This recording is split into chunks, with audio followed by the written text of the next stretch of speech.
Hello, my name is Edwin Rutsch, and I'm the director of the Empathy Center located here in beautiful Santa Barbara, California.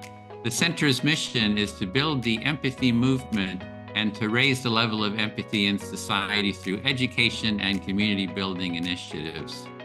And my name is Anita Nowak. I teach at McGill University, and I'm the author of Purposeful Empathy, a book that invites readers to turn up the volume of empathy in their lives. And at the beginning of 2024, Anita and I co-hosted the Empathy Summit, brought to you by the Empathy Center, and more than 40 authors of books about empathy participated. They shared what their book was about, why they were motivated to write it, and what they hope readers will take away. Thank you so much for watching, and we hope you'll buy their book. It is now my pleasure to welcome Indi Young, who is a thought leader in product strategy and a data scientist who listens. I love that frame.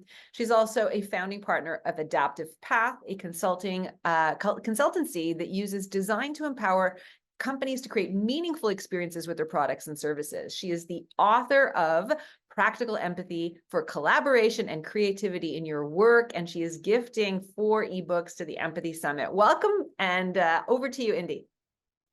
Thank you. Thank you, Anita. This is actually the book that I want to talk about, which has come out since Practical Empathy.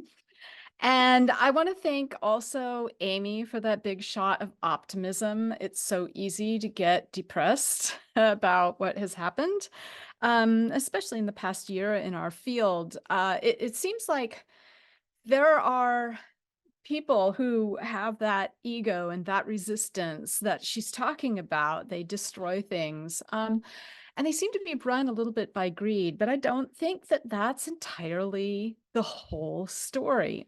I think that there's a lot of people out there who are run by curiosity and wanting to solve problems and this noble idea of making the world better. In fact, I like to call some of them the tech nobles, right? Because that's kind of how it's coming out class-wise. And so one of the things that happens, though, is that curiosity gets run into the wrong path. There is this sort of tendency, not only in the media or in our entertainment, but also in like economics or some of the other areas that like to do research. Economics is really famous for it. They'll do something like, look at all the people who are here attending this live. Maybe look at all the people who later then listen to the recording. And they'll say, wow, what are the attributes of these people? Well, we're going to count how many people look like they're women. Let's do it gender-wise. How many are women or how many are men? And I'm like, oh my God, why, you intelligent economics person or whoever who's doing this research, why are you going down that path? That path is demographic assumptions. Not only are you using a binary gender, which is ridiculous these days, you should be using a much bigger variety or spectrum. But what does it matter? So my book, both Practical Empathy and this new book, Time to Listen, is about helping people shift away from those demographic assumptions and look at something that's more important, something that can help us create excellent services and products, and something that helps us feed that curiosity that's a little bit deeper. So that's the reason why I wrote the book. I want teams to have the power to get off of that demographic assumptions path. It's curiosity. Let's fire that curiosity in a different direction.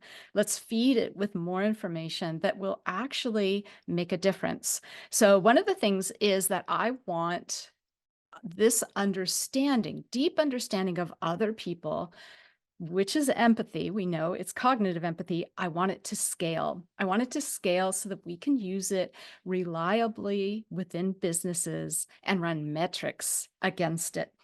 If I'm going to do something that is at scale, I'm going to share my screen briefly here.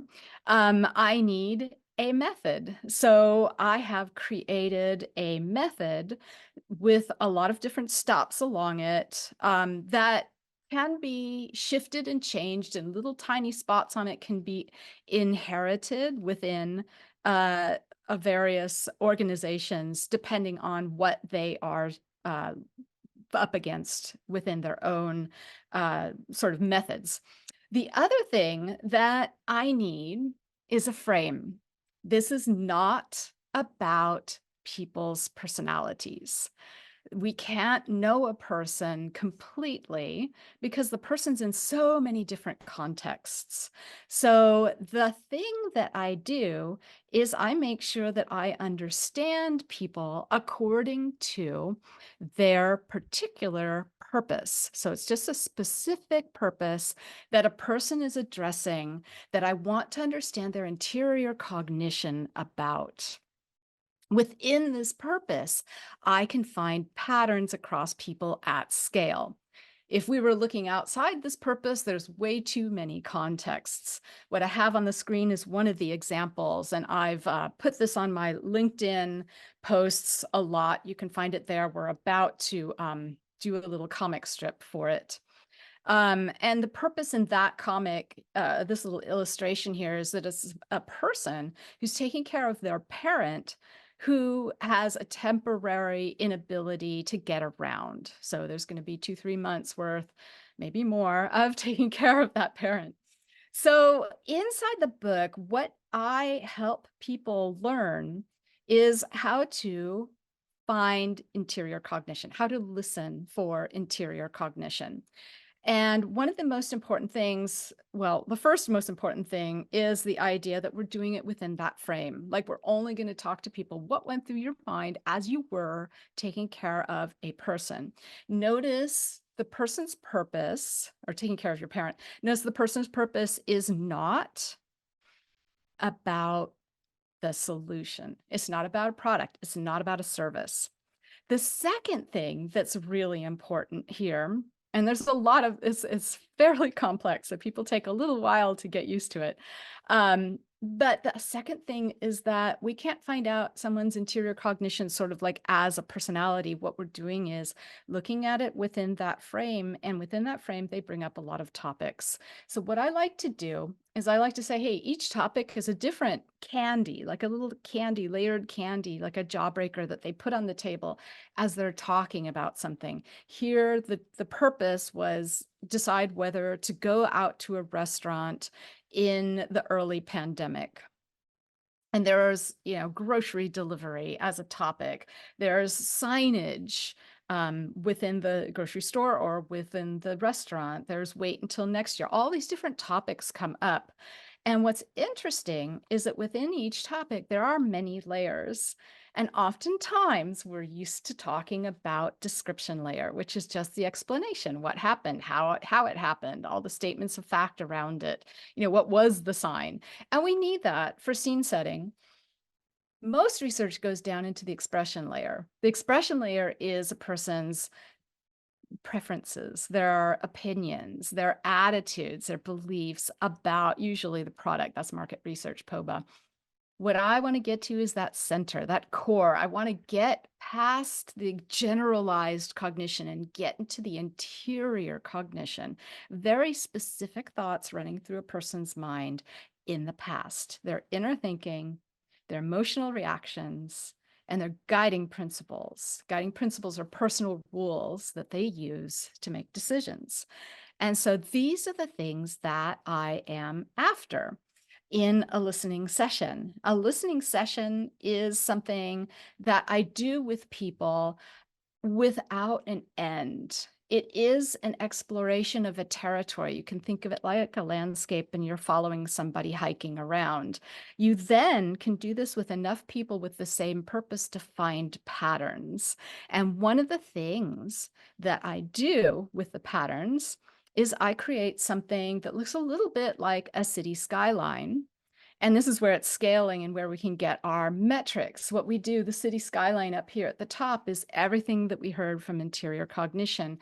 Everything below those different towers in the skyline are the things that an organization's solution does in support. 1 minute. Support, delivering access. And what we can do then is measure how well each of those things in support in the foundation actually help or harm a person. I talk about different levels of harm. And here you can see some metrics here in terms of some harm for a certain thinking style. So that's where I go with the data that I create. Because what we're doing here is we're using cognitive empathy to guide where we're going to look at doing better support for people. So I love that Amy had all that positive optimism. I want this to happen so badly. I've been working at it so hard. I might need some coaching from her.